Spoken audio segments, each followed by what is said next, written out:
নবী মুহাম্মদ রাসূলুল্লাহ সাল্লাল্লাহু আলাইহি সাল্লামের সহিহ বুখারীতে হাদিস রয়েছে, কানা রাসূলুল্লাহ সাল্লাল্লাহু আলাইহি ওয়াসাল্লাম ইয়াতাখাওয়ালুনা বিল মাউইযাতি মাখাফাতাস সামাতি আলাইনা। রাসূলুল্লাহ সাল্লাল্লাহু আলাইহি সাল্লাম আমাদের খেয়াল রাখতেন, আমাদের দিকে লক্ষ্য রাখতেন।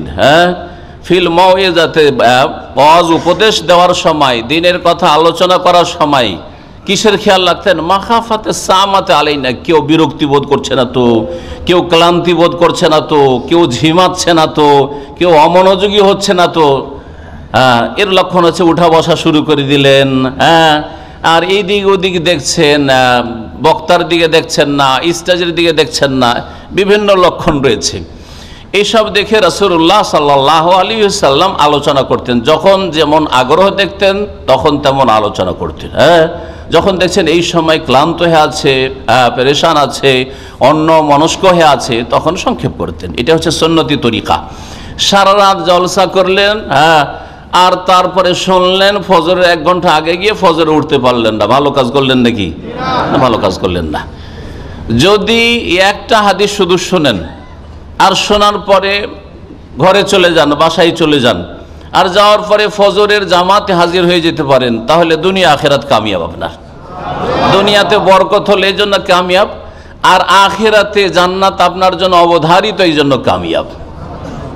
যেই ব্যক্তি ফজরের সালাত দিয়ে তার দিন শুরু করে, ঘুম থেকে আল্লাহ জাগালো, তার উপর একটা বড় নিয়ামত করলো যে আজকে তোকে মারলাম না, আরো তোকে সময় দিলাম, এটা আল্লাহর বড় নিয়ামত না? মেলা লোক রাতে মারা যাচ্ছে, আপনি আমি মরলাম না, ফজরে সচেতন উঠলাম, তো আল্লাহর কিছু হক আছে কিনা? প্রথম হক আদায় করলেন ফজরের নামাজের মাধ্যমে। ফজরের নামাজ যখন আপনি পড়ে নিলেন, আল্লাহর হক আদায় করলেন, তো আল্লাহ পাক কি আপনার দুনিয়া সুন্দর করবে না?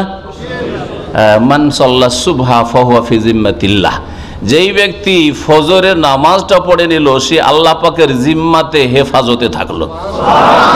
চিন্তা করেন, আপনি কে চান না যে আল্লাহ আপনাকে হেফাজত করুন রাস্তাঘাটে, দুর্ঘটনা থেকে, বালা মুসিবত থেকে?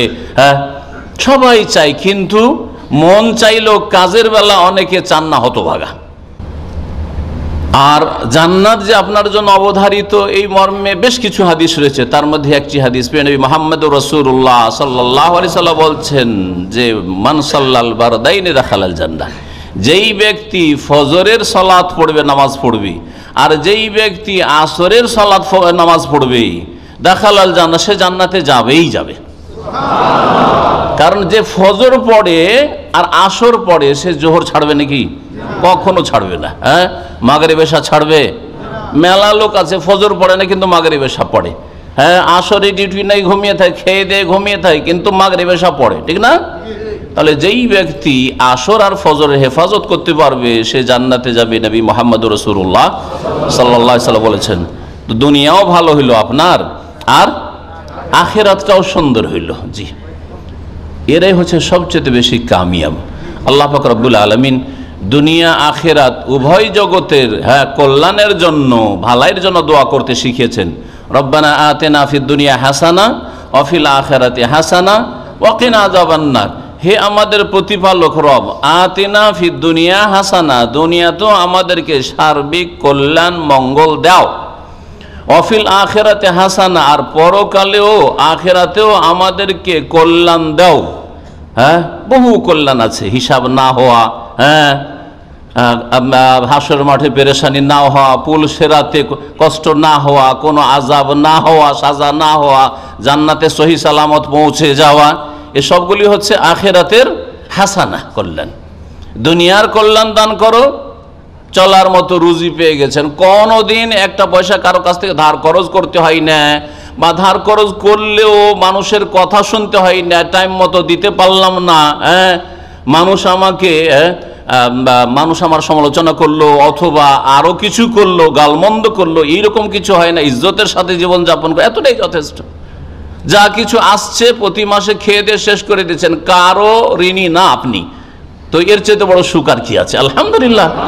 জি হ্যাঁ, রব্বানা আতিনা ফিদ দুনিয়া হাসানা ওয়া ফিল আখিরাতি হাসানা ওয়া কিনা আযাবান। নবী মুহাম্মদ রাসূলুল্লাহ সাল্লাল্লাহু আলাইহি সাল্লাম খুব বেশি বেশি এই দোয়া করতেন, দুনিয়ার কল্যাণ দান করো আর আখিরাতের কল্যাণ দান করো, ওয়াকিনা আযাবান্নার, আর জাহান্নামের আযাব থেকে আমাদেরকে রক্ষা করো। এই দোয়া আপনারা বেশি বেশি করবেন। আর আশা করি এই দোয়া সকলের মুখস্থ আছে না নেই?